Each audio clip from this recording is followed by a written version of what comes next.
Hey everybody, welcome back to History Student Reacts. Today we'll be watching Rome Season 2, Episode 5, Heroes of the Republic. Now if you're watching on YouTube and you'd like to see the full version of these reactions unedited, then you can find those on my Patreon, which is linked down below. So last time we saw Octavian defeat Antony in battle, then quickly march back on Rome, betraying his alliance with Cicero. We saw Timon actually turn his back on Atia, not wanting to do her dirty work anymore, and Pullo and Vorenus they made up, and together they managed to find Vorenus' children. So some pretty important developments.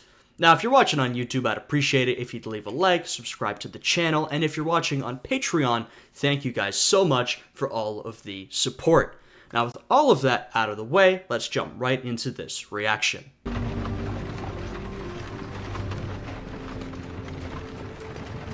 There soon.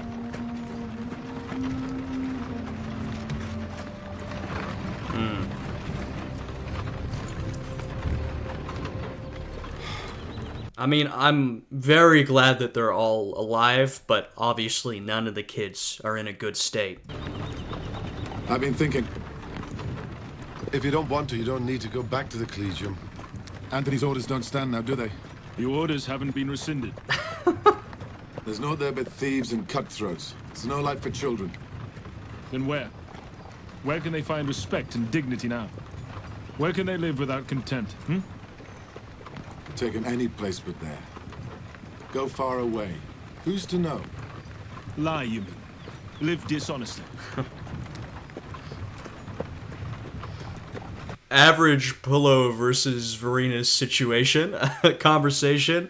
Vorenus always wants to be upfront, honorable. Well, he went a little, off the deep end after his wife died and he lost his family.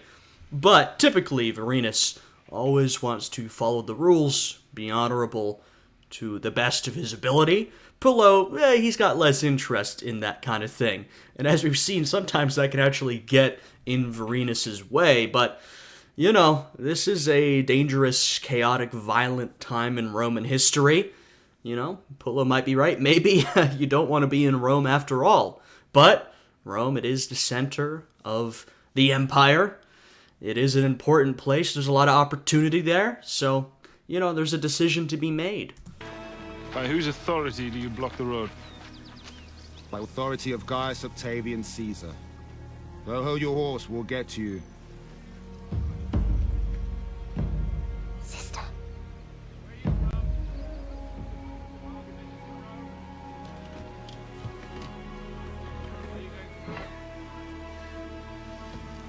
Not yet. Can't run off without any money. Wow.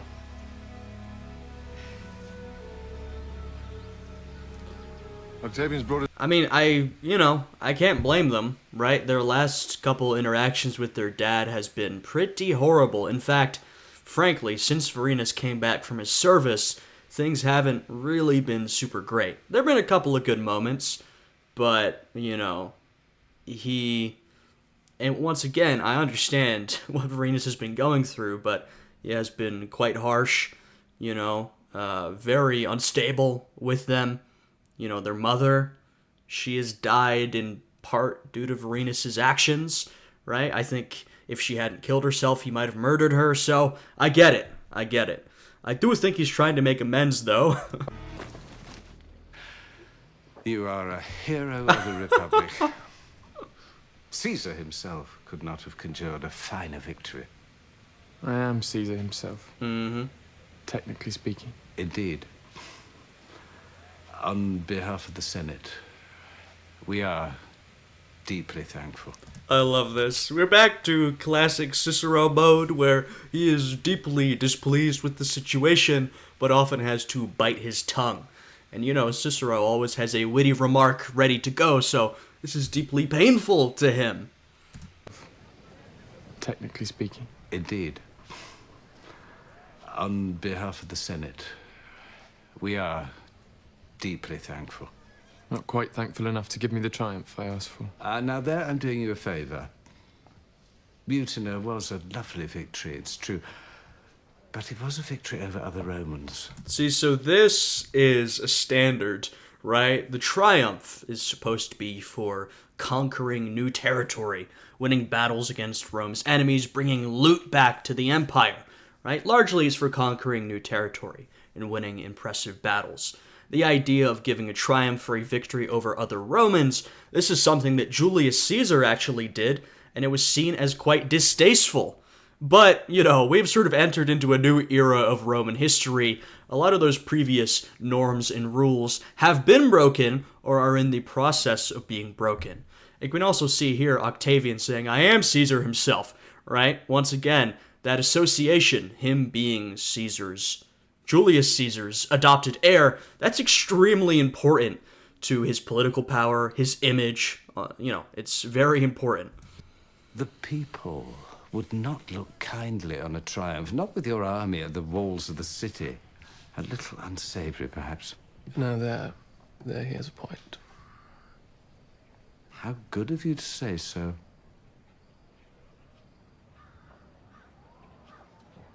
I bend to your wise counsel, then. No triumph. Well, we shall still find some fitting way to celebrate your glory. Perhaps a temple to Caesar victorious. That sounds rather fine, doesn't it? If I cannot have a triumph, I was rather thinking of taking the consul's chair. You wish to be consul? It's a vanity, I know. But I think I deserve it. So this is all very funny. So first of all, Octavian, like Julius Caesar, rather parlay a sort of, vanity, which is a triumph, into some real political power, the consulship. Though he calls it the consulship of vanity, which is, it's become less and less powerful in this era. It's funny because Julius Caesar, in his younger years, did a similar thing where he rejected a triumph in order to have the ability to run for consul, right? Both of these guys understand what power means, that they should acquire that. Though Octavian, more than old Julius Caesar, also understands how to craft an image, And I think if they depict him correctly, and I hope they do, one thing we'll see is that, this is an era with a lot of strongmen who are very pushy. We've seen Cicero pushed around endlessly. Julius Caesar, Mark Antony, even Pompey was like that, right? Something Octavian in real life was quite good at is being pushy without seeming pushy, right? He was able to get his way. He was an authoritarian just like the rest of them. Now, it seemed pretty obvious in this moment, right? He did march back on Rome. This may not be his most subtle moment, but throughout his career, he was someone who could get his way without being as explicit as Julius Caesar or Mark Antony had to be, or someone who was a little better at making those compromises and making those deals. So I hope that'll be sort of depicted throughout the rest of this season. I was rather thinking of taking the consul's chair. You wish to be consul? It's a vanity, I know. But I think I deserve it.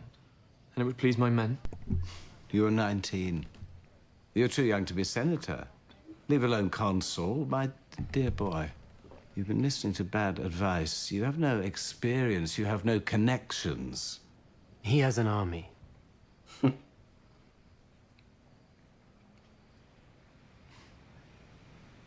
Well, I'll speak with the other senators. We'll see if it's possible. Though, if you were to be consul, you must promise to be guided by my counsel. It is an office of high complexity. And I am well aware of my inexperience. Mm. I will not utter a word without your advice, your consent. Well... So that's exactly what I'm saying, which is Octavian is behaving wisely here. Now, of course, he is overstepping the bounds, asking for a triumph and then a consulship, right? So he's taking that strongman leap. However, he knows he has to parlay, right? He has to make a deal. So he's dealing with Cicero, sort of the representative of the Senate, someone who's very influential. Octavian knows he can sort of work with him. And he's basically saying, all right, fine, I want you to give me this position, but I will agree to listen to your advice. I will give you a high degree of authority, right? So you can see the sort of game he's playing. You know, we've seen Mark Antony in very similar positions. What would Mark Antony do? He'd, you know, promise to batter Cicero if he didn't give him the consulship, right? He'd threaten him very directly. Now, don't get it wrong, Octavian's also threatening him here more implicitly, but he's doing a little more complex political negotiation. I am well aware of my inexperience. I will not utter a word without your advice, your consent. Are you sure you won't come with me? Busy? Mother.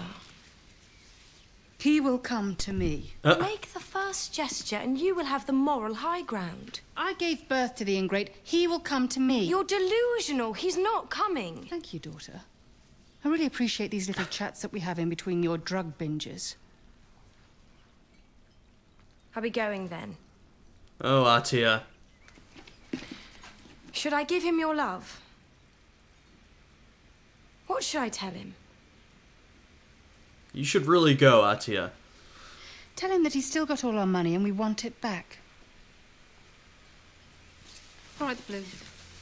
Is it coming in? I think there's going to be some sort of confrontation at one point.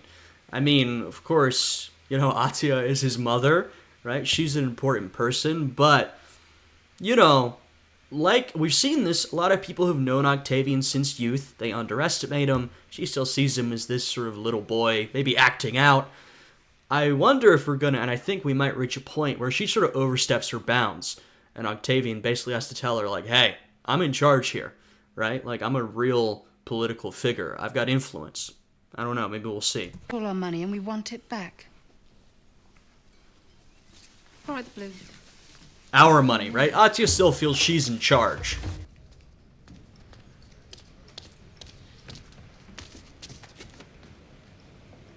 These are my daughters, redeemed from slavery. The eldest has been prostituted. The boy is my wife's child by another man. Wow. You will treat them with respect and kindness. Wow. Okay, so, you know, we see what Vorenus intends to do. So Vorenus he won't lie. That's dishonorable. He must tell the truth, which, like Pillow said, there's lies and then there's lies. Sometimes you might just want to leave it. Vorenus won't leave it.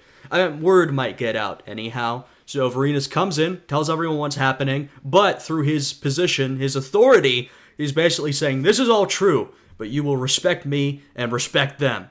Okay, I guess we'll see how this goes. Prostituted. The boy is my wife's child by another man. You will treat them with respect and kindness. Or I will know the reason why.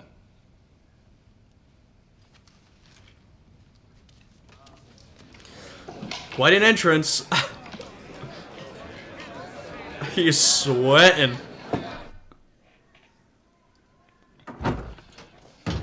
Gets a good breeze from the river. We'll have it swept. God. I don't think this is going to make them want to run away any less. I know Vorenus is excited to have them back. They already want to run away, and he's bringing them back here. Pillow was right. This is no place for his family. And painted. You like it? Yes, Father. We're all of us starting again together. There'll be awkwardness at first, no doubt. We're a family and we'll be together. I hope so. As it should be. Okay. I hope he makes this work. We will not speak of the past.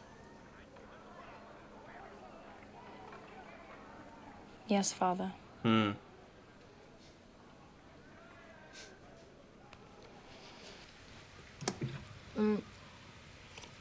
Mother sent her love.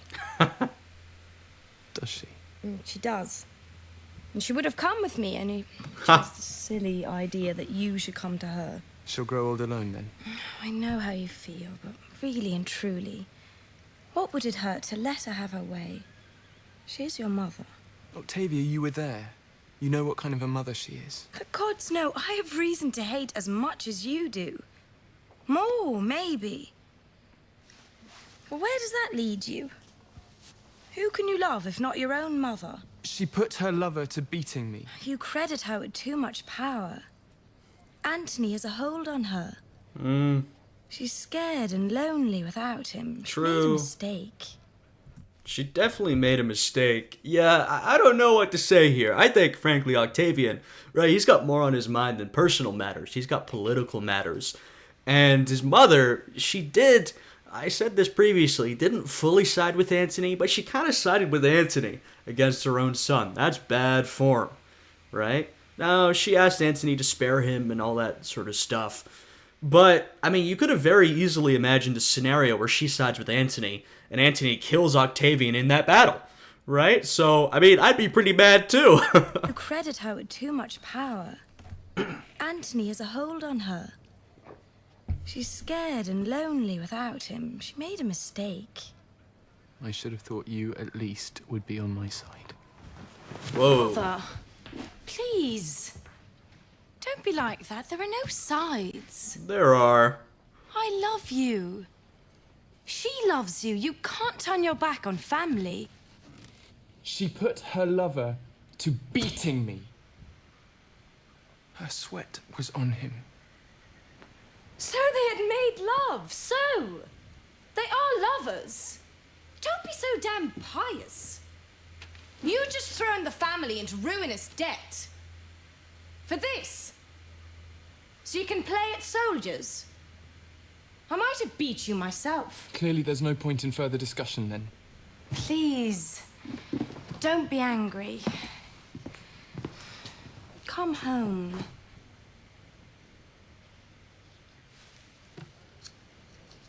Come home.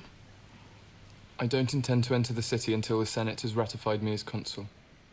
I shall then live at Caesar's villa. If Mother wishes to visit me there, no one will stop her. Consul? Why would you invite such trouble? I don't expect you to concern yourself. See, once again, the people around Octavian still underestimate him. And this is true. You might think at this point in the show, but really, they still don't see it? But we've been with him. We've seen those moments. We've seen how the show portrays him, right? We know, and plus we know the history. We know what he's going to grow to be. But, I've said this before, Octavian, he was a rather weak, sickly boy. You know, it really took a lot for him to sort of build himself up and to get Julius Caesar to appoint him as his heir. He did end up impressing his uncle, but to everyone else, they didn't see what he had within him. And even now, you know, Octavian sort of seems like the number one player in this situation. However, you know, in the actual history, at this moment, he wasn't necessarily. You know, there's a lot of players around. The situation can flip quickly, right? People can become a lot more powerful. They can have a bad turn of events. So it's pretty unclear at this moment that Octavian will be the winner in the end. There's going to, maybe in this or the next episode, we'll see some negotiations with all parties involved. And Octavian doesn't come out as sort of the number one winner in the situation. I don't know how they're going to depict it here, but my point is, you know, I watch this and I'm like, wow, they still don't see it. This man's going to be emperor. But no one knows that. And even the people at the time, they're like, really? Octavian? The answer is yes, Octavian, but, you know, you kind of get it. If Mother wishes to visit me there, no one will stop her. Consul? Why would you invite such trouble? I don't expect you to concern yourself with such matters. But in public, you will speak of me only with the utmost respect. Is that clear? I would never say anything against you. You're my brother. Thank you for visiting, sister. We'll see each other again soon. When I'm less busy.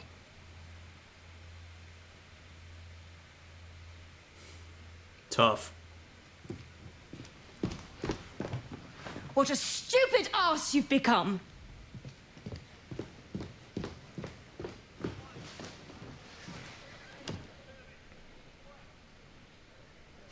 Oh, we've been hard-pressed since...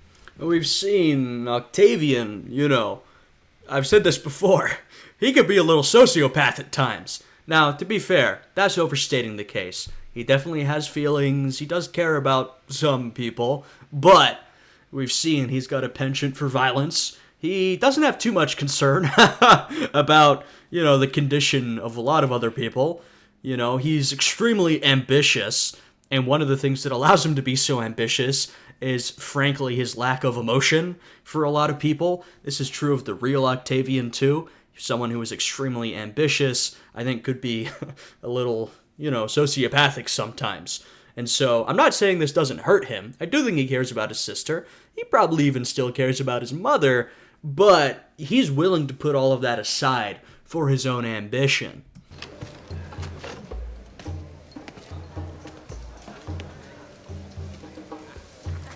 Lucius Vorenus. Uh-oh.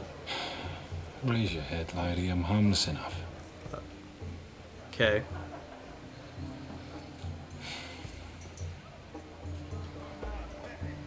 You're in a temple now. This is good.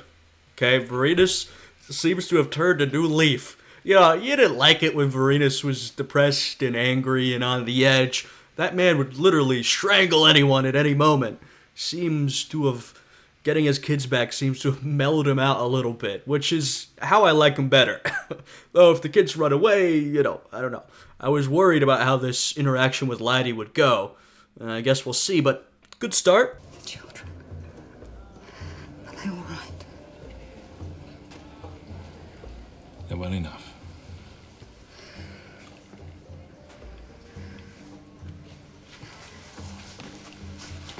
Listen. Don't think you can take them away. They're staying with me.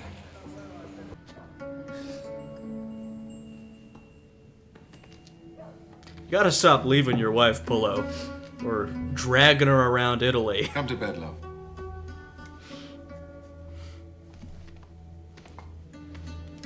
What's wrong, princess? I think she wants to, Why are you crying? not always be looking for Vorenus or off on some other escapade. Tell me. It's something I've done, I expect. Come on. Why do you leave me with these bad people? They treated you all right, didn't they? Name the one that didn't treat you right. I'll see to it. It's not the point. Why do you leave me here for Vorenus? He needed my help. I couldn't let it lie. The children. Vorenus. Him you love. Me? No. No. You, yes. Him more. No. No question. If both of you were drowning in the river, I'd save you first. No question. Swear. I swear. You're half his weight. Half? Half his weight. Not so heavy. Easy to say. Never mind. Ah. Mother. So good to see you. She seems a little frightened. Oh, also happy.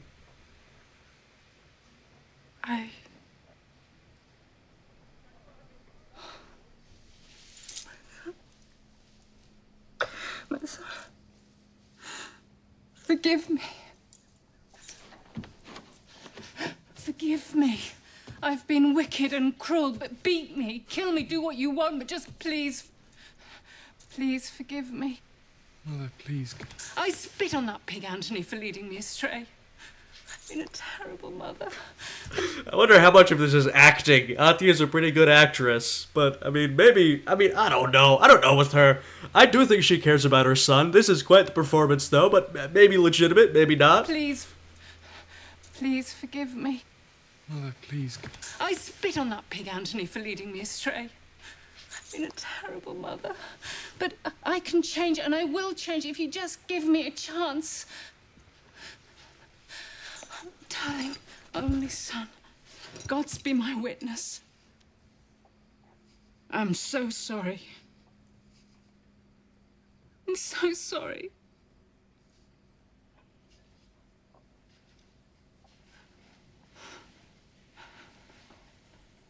forgive you. Oh, thank you. I mean, this is what he wanted. Seems like a bit of a performance. Look who's here, daughter. Oh, wow. Our beloved Octavian has blessed us with his forgiveness.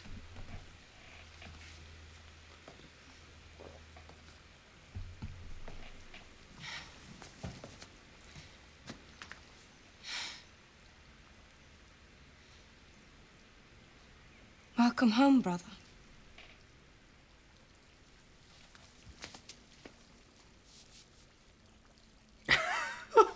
Her face.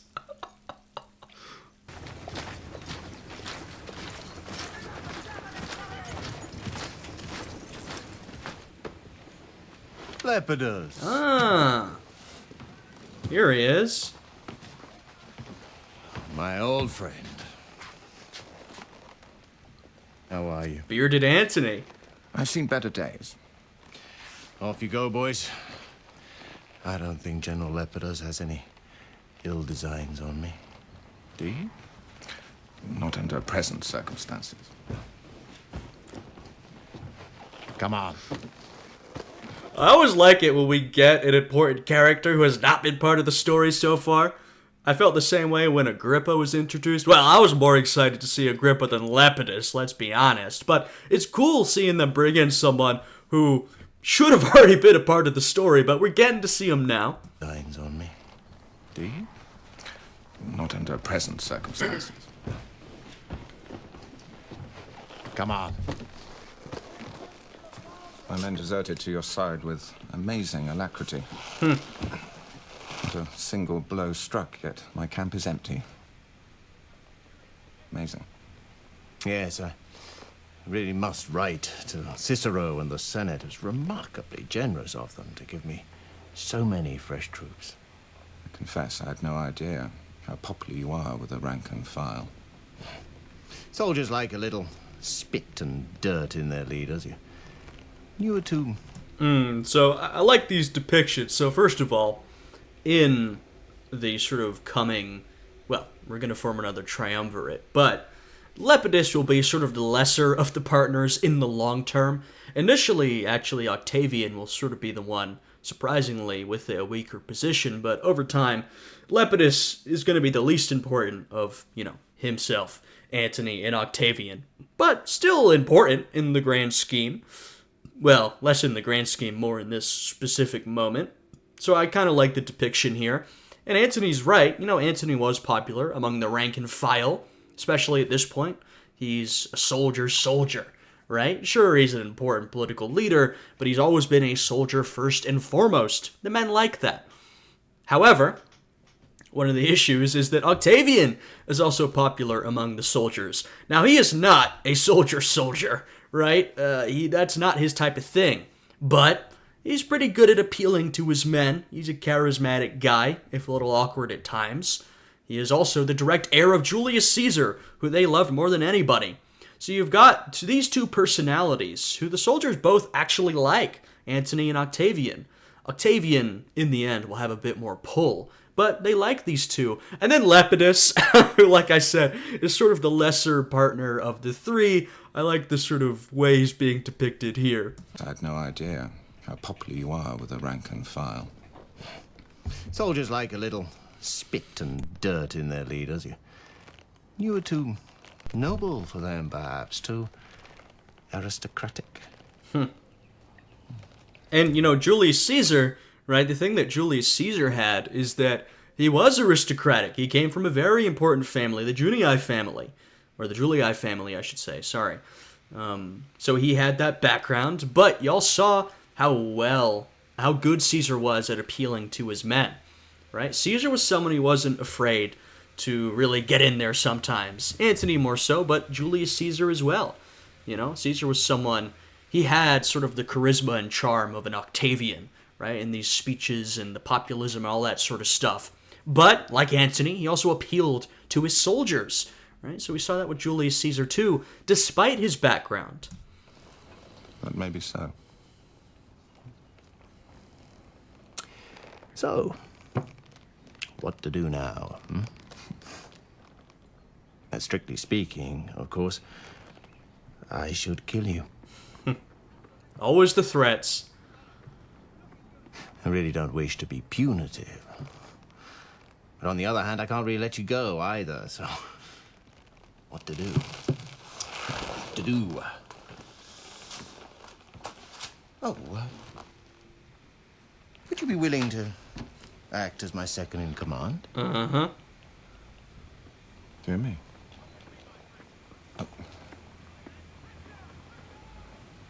That's very generous of you. Yes or no?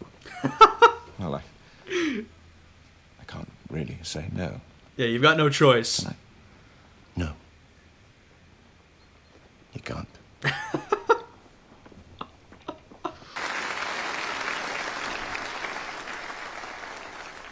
What an auspicious day.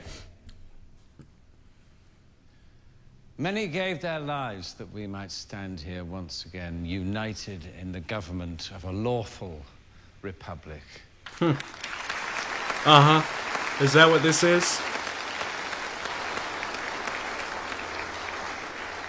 I mean, well, I say is that what this is, because we know it's not. But, I mean, maybe to Cicero, he might truly feel that it is, right? Think about his situation. Antony's been beaten. He remains, but a lesser threat. Now, Octavian has marched on the city, but Cicero feels Octavian, he's not much of a threat. He's a young man I can manipulate. You know, Cicero might genuinely feel, I've got the Republic back under control. We've got the Republic again. Now, I mean, come on. That's not what's going to happen, but, you know, perhaps he thinks it is.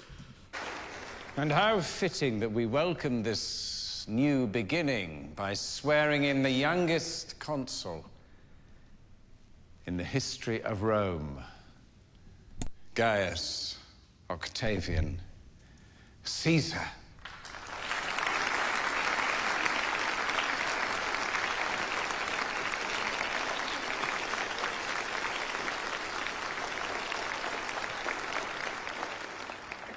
Now, you know, in some ways, Octavian is now, and I'm going to keep calling him Octavian, and I'm going to keep referring to Julius Caesar as Julius Caesar or Caesar, because it's just easier that way. Octavian is now in a similar position that his uncle was. Now, we know how that ended, right? So now we're going to see, how does Octavian navigate differently than his uncle did, than Julius Caesar did?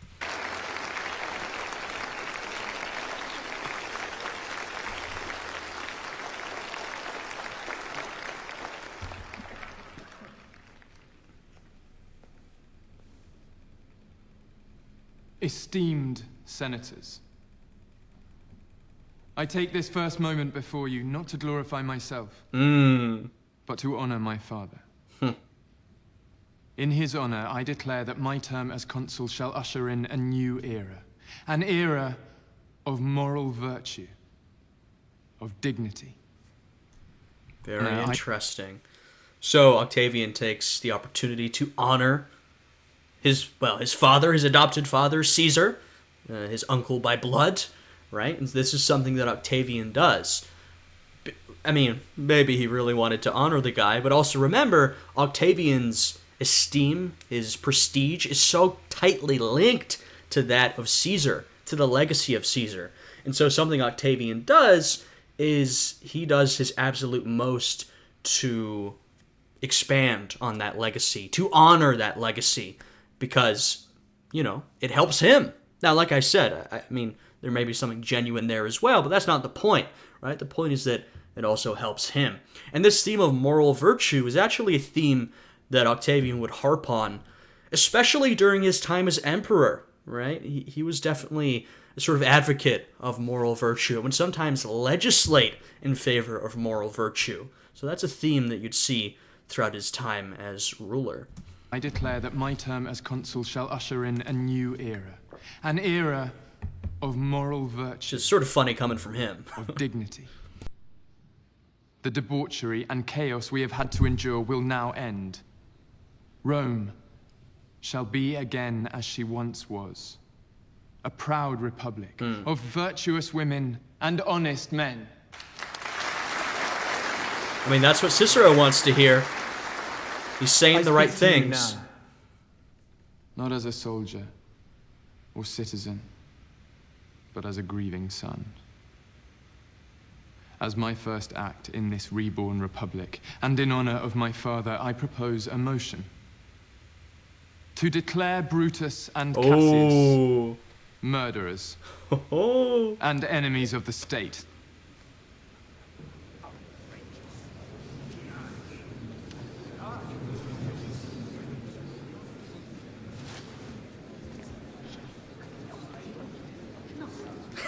Cicero walks over. This is, of course, in direct defiance of the deal made after the assassination between Antony, the Senate, and the conspirators, right? The idea was, you know, Caesar's acts wouldn't be rescinded. They wouldn't damn and curse his name. He'd have this big funeral, but that the conspirators, they would get amnesty. And some of those in the Senate were involved in that assassination, by the way. A lot have fled, but not all. My dear boy, this is not what we agreed. It is not. Nevertheless, here we are. Brutus and Cassius still have many friends. You'll split the chamber, the unity of the Republic. Step away from my chair. Uh-oh. My father died on this floor. He's mad. Right there. Stabbed 27 times, butchered by men he called his friends. Who will tell me that is not murder? Who will tell my legions, who love Caesar as I do, that that is not murder? Whoa. This is a hostile takeover.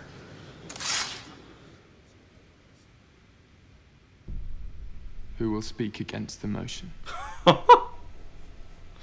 Wow.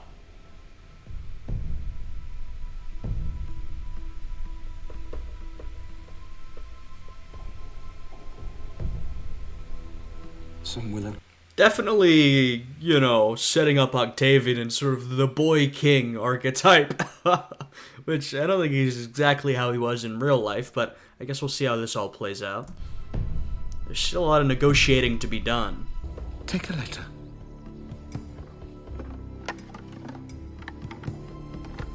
To Marcus Junius Brutus and Gaius Cassius Longinus. Dominus, if Octavian hears that you're in communication with Brutus... Don't talk. Right. Heroes of the Republic. Well, there we go. Like I said, all alliances are fluid in this era. People ally with a lot of different people who were their enemies previously. Father? You all well? We are?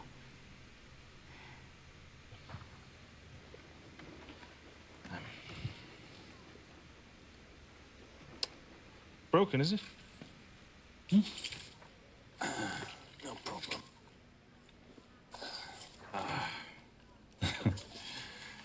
No trouble. I'll fix it. Yeah, easy mend.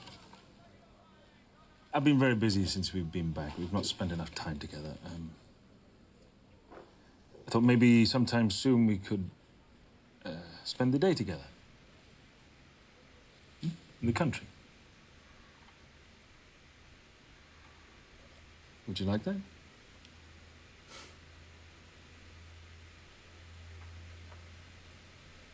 If you like.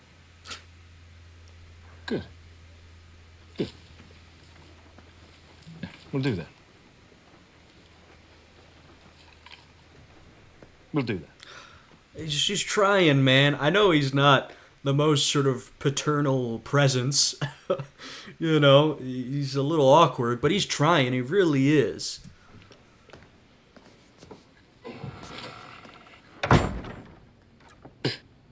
Damn. They really hate him.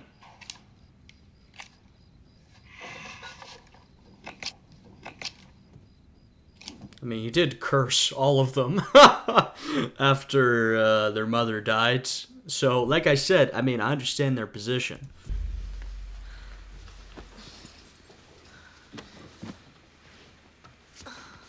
Have her washed and put to bed as quietly as possible. Wait.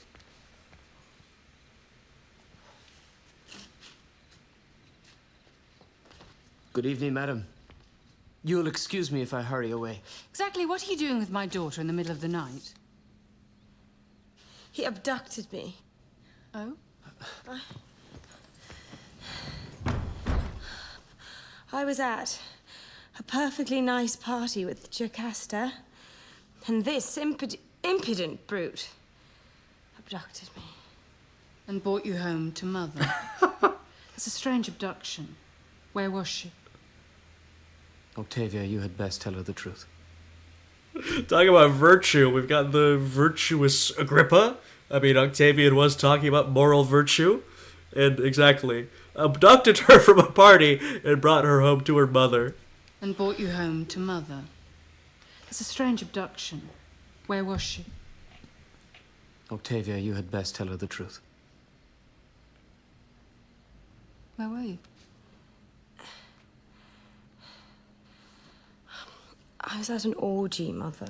It was an orgy. Early stages of an orgy. The Bacchic rituals had not yet begun. You stupid, drunken slut. Really, there's no need for... It's that bitch Jocasta's fault. She's the one that's led you astray. So, I was at an orgy. Who cares? What do you think your brother will do if he finds out?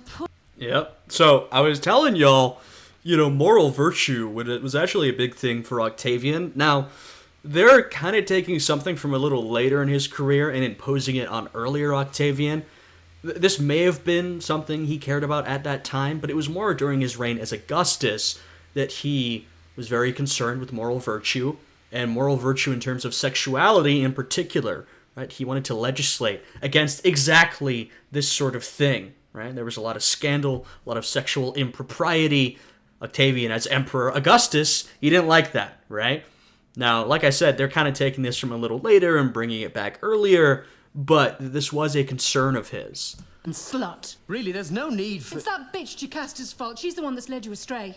So, I was at an orgy. Who cares? What do you think your brother will do if he finds out? I pull a hair for what my brother will do. Oh, really? Whilst he's at the forum preaching piety and virtue to the plebs, you're sucking slave cock at an orgy. How do you think that looks? He'll banish you at the very least. No, he won't. And I suck no slave cock. I hadn't got to that part. Banished. Gone. And me with you to some filthy Greek island. Don't you dare say a word to anyone about this. Never. Of course. What do you mean, of course? Why wouldn't you run and tell your lord and master? Because I wouldn't. Why not? Tell me. Oh, Atia. Because... Oh. Because I love her. There we go.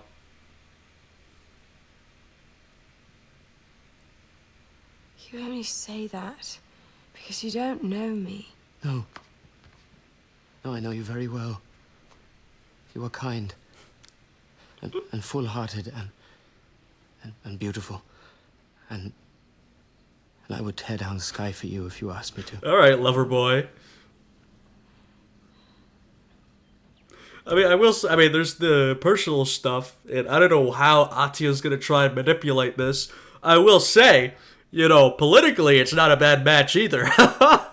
You know, Agrippa married to Octavian's sister. There's a lot to like there. Beautiful. And I would tear down the sky for you if you asked me to. Anyway, we're in early stages.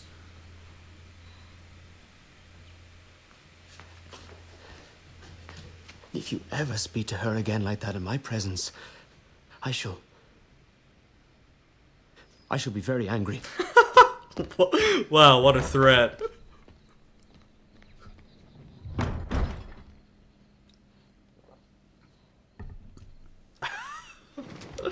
That's a funny threat. Brother, what's afoot? Letter from Cicero. The boy Octavian has forced the Senate to declare us murderers and enemies of the Republic. That's an outrage. That's a crime. No, it's a terrible blunder.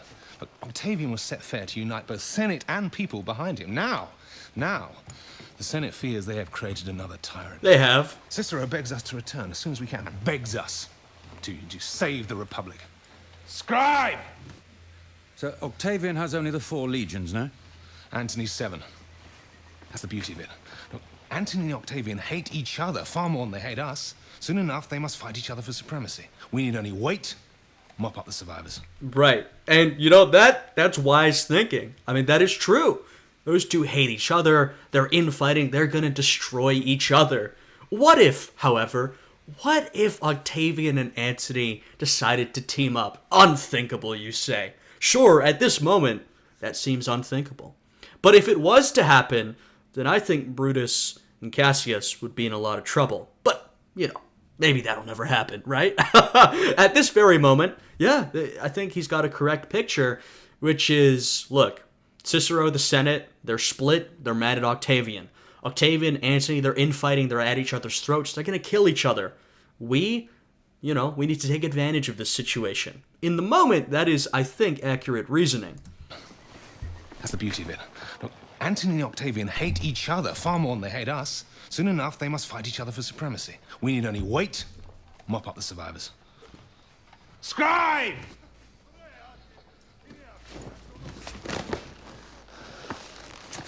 This is what we've been waiting for. There you are. Take a letter. To Cicero. Oh, this guy. Oh, okay. They certainly had beef.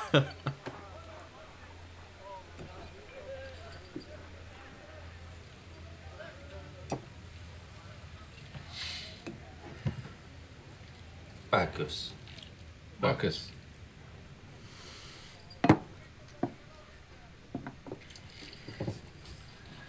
So, you're back. Find your children, huh? I did. They were slaves, I hear.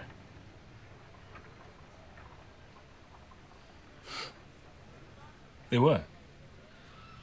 I'm happy for you. Nothing more important than family. That's true. That's why I've come to see you. I don't want my children to live in fear. I want us to make peace.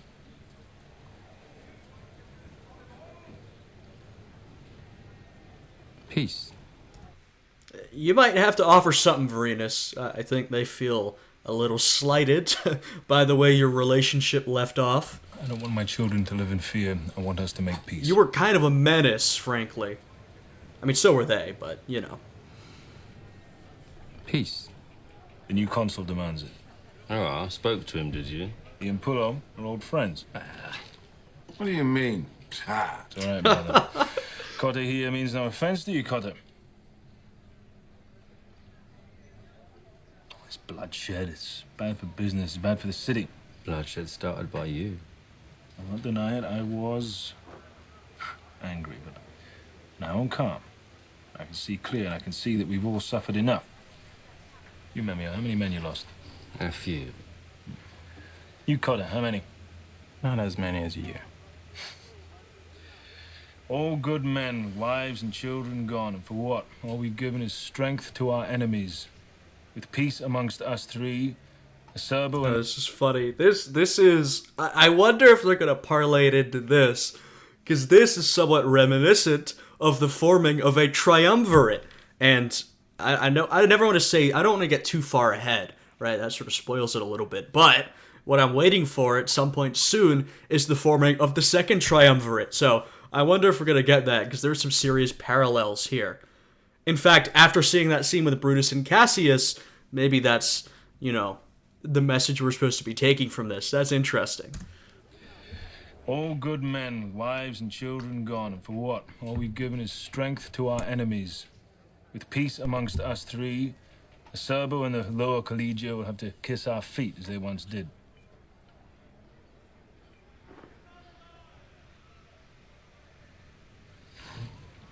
What terms do you suggest? Your two collegia will have the Argosy docks. You can divide them between you as you wish. We keep the Ostians. The Ostrians want to come with us. Nevertheless, they stay with the Aventine. But you can have a taste. Let's say 5%. Each.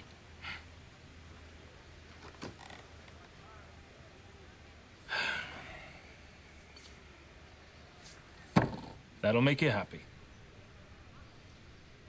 Wow, Vorenus actually working out a compromise. And I like that he's looking back to Pullo for advice. See, I like this so much better. You know, Vorenus is, you know, he's still a pretty straightforward guy. But he's willing to compromise. He's working with his buddy. These are all good things.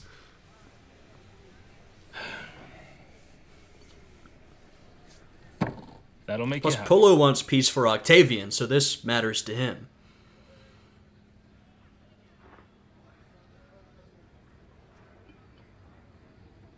Peace, then.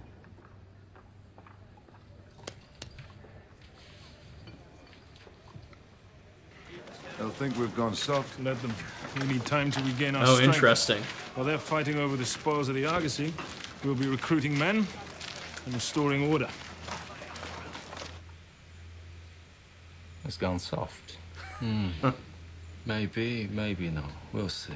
Yeah. About the Argosy, then. We'll split half and half, eh? Bollocks, we will. Yep. Vorenus is exactly right. That's funny. Careful. Come on, you can do it.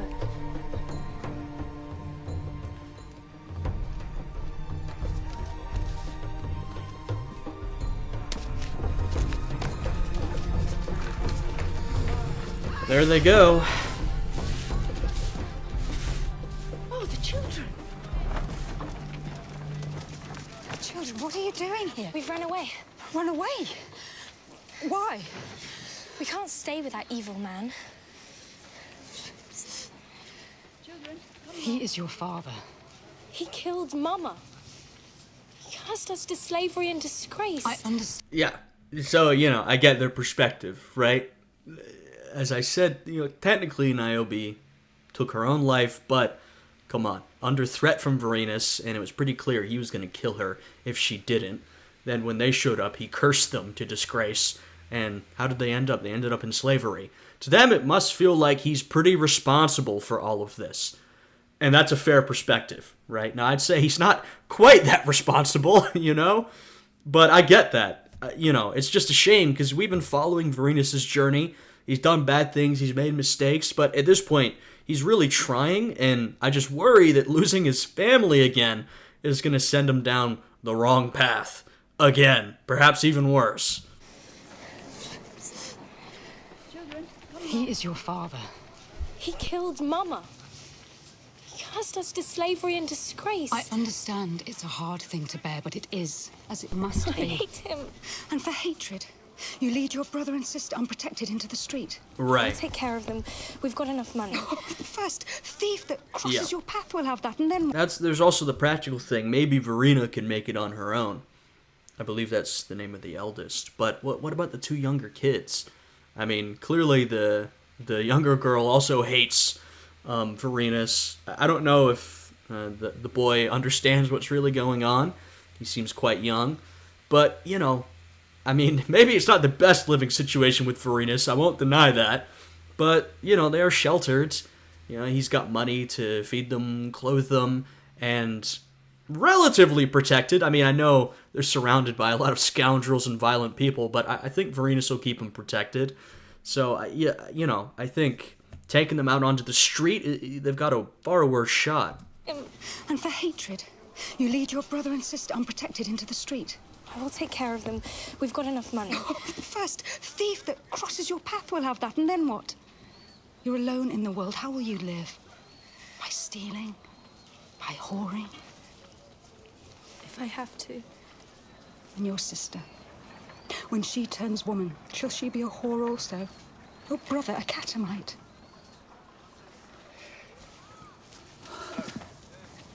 Where will you run?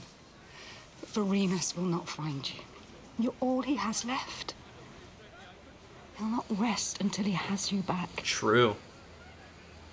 You must stay with your father And while you live under his roof, you may carry your hatred like a stone inside you. But you mustn't ever let him see it. Ever. You must be an obedient daughter. Kneel to him. Tell him you love him. Never. Your mother wants you to live. Believe me, this is your only chance. Their only chance. It's what your mother would have wanted. He will know I'm lying. No. Your love and forgiveness is all he wants.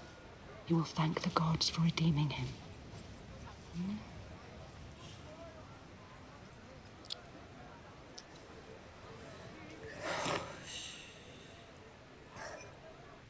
Would you care for a glass of wine? Thank you. No, this is not a social call. I will not prevaricate. As leader of the Senate, I must ask. Rather, I must formally demand that you surrender command of your legions. You are speaking to a consul of Rome.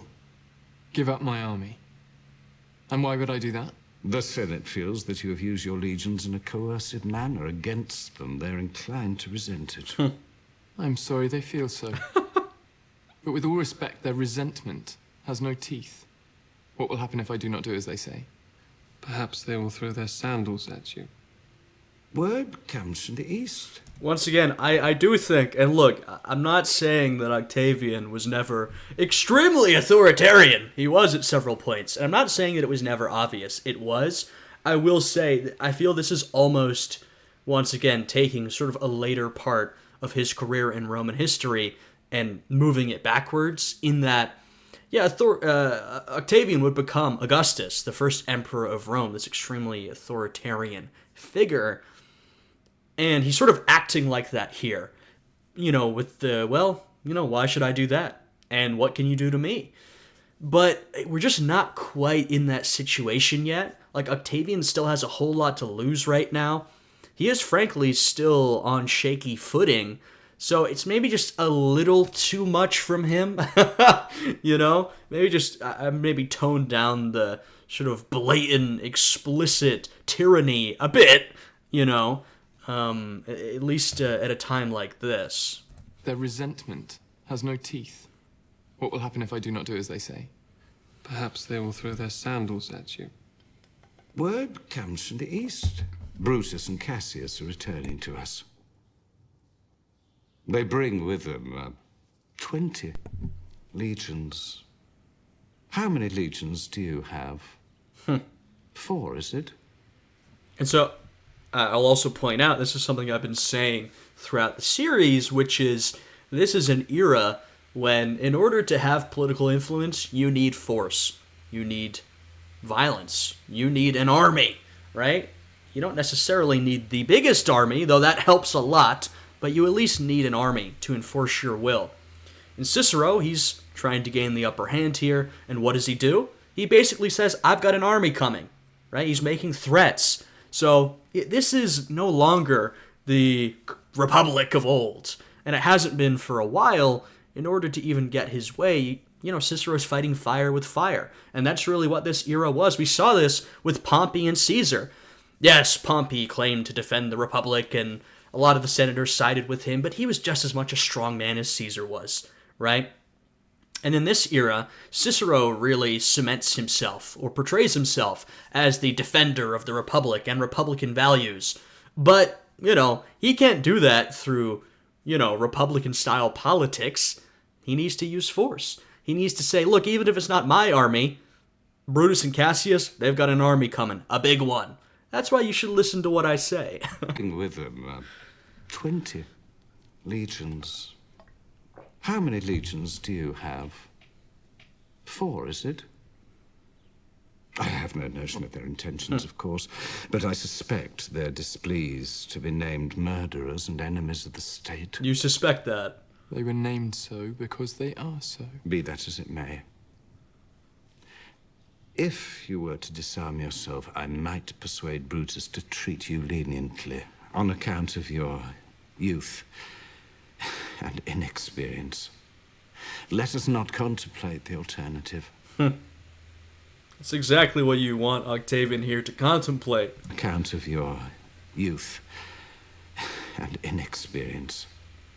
Let us not contemplate the alternative. What to do now? A war between you and Brutus would be short. Cicero's making threats. And bloody. And not to your advantage.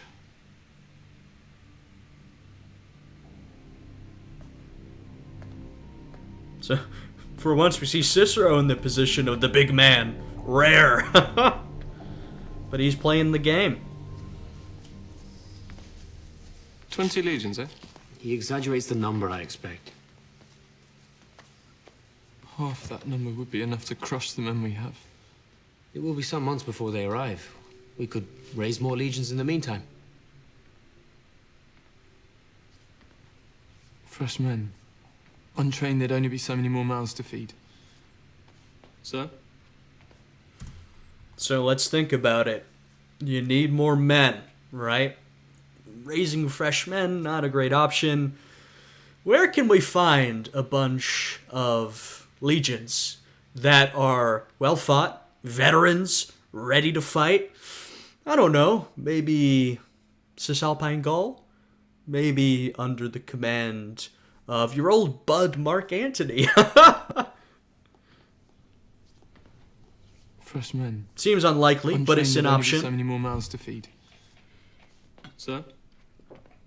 What's to be done then? I don't know. I don't know. Wait until the roads are dry, and then march south through Arretium and on to Rome. That is clearly the best plan of action. You object, Lepidus? Not at all. Sounds eminently feasible. Touch aggressive, perhaps. General Antony, sir.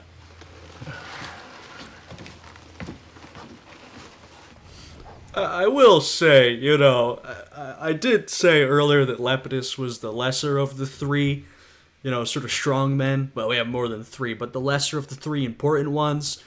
He wasn't quite this. I mean, they've really demoted him quite a bit. He was a powerful figure in his own right, who led his own men. He wasn't just a sort of second to Antony. So they're maybe playing it up a little bit.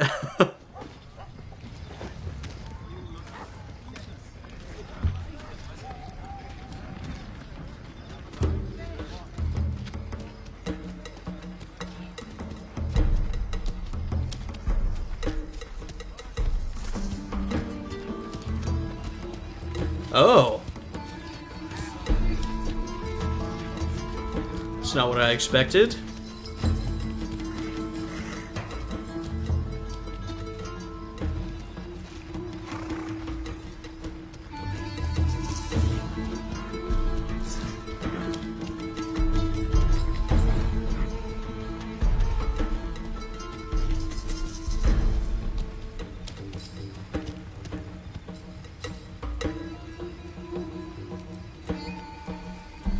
Now, I do wonder, has she come here on her own volition? If so, that's crazy. Or has she come here on behalf of her son? Which would be an interesting way to make that connection. I'm very curious.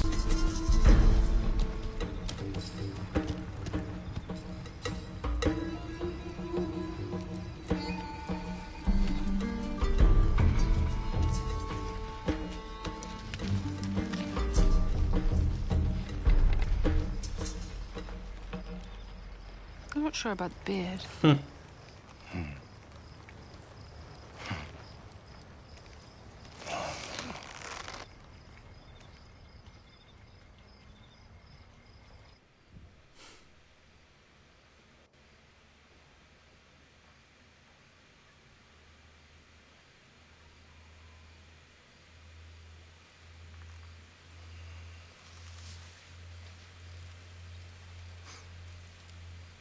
How on earth did you manage to get here?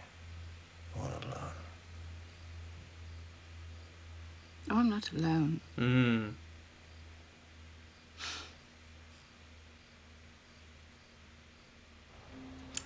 Okay, as I thought.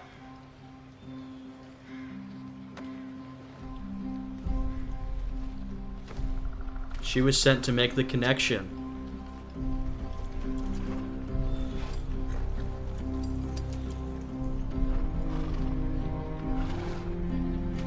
Would you look at that?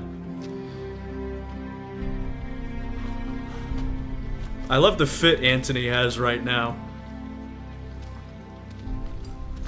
Atia's done her son a... Well, I guess I was going to say a favor, but she's... You know, she is involved once again.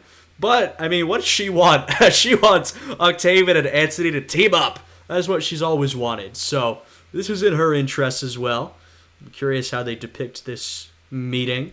I knew we were going to get to this eventually.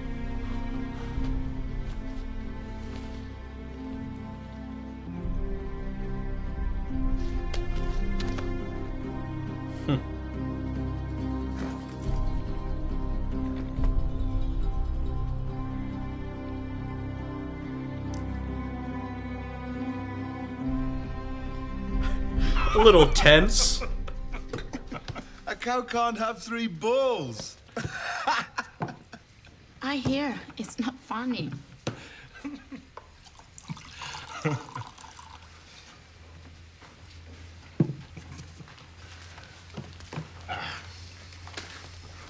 Family dinner. I love it. He's got dinner with his kids and then Pullo and Irene. What a nice little family. Smells delicious. Thank you, Father. I hope you like it.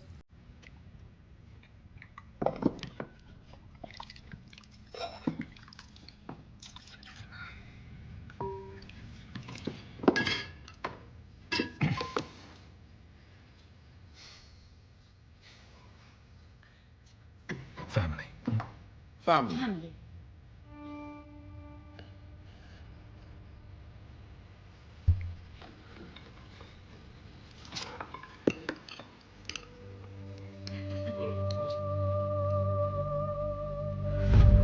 Whoa. She's ready to rock and roll. Yeah, she's dead behind the eyes. She is dead behind the eyes. There is no truth in what she's saying to her father. I think, you know, I reckon Pullo's always been a pretty good judge of character. So I reckon he can probably read some of the dynamics at the table here. Vorenus, I don't know. I think Laddie's right. I mean, what he really wants is love and forgiveness as far as he's done something wrong from his children, and that'll please him. But I don't know. It definitely feels a little tense. But he might just think that's probably natural, and it is. Not that his kids despise him. So, I don't know. I guess we'll see. So we got right at the end that meeting between Mark Antony, Octavian, and Lepidus is number 3. But well, I guess we'll see in the next episode. He seems to have been sidelined a little bit in this depiction of events. But yeah, this was a good one. If you guys enjoyed this one, please leave a like, subscribe. Full versions on Patreon. And if you're watching on Patreon, once again, thanks for all of the support. With that, I hope all you guys are having a good day today, and I'll see you all again next time. Goodbye.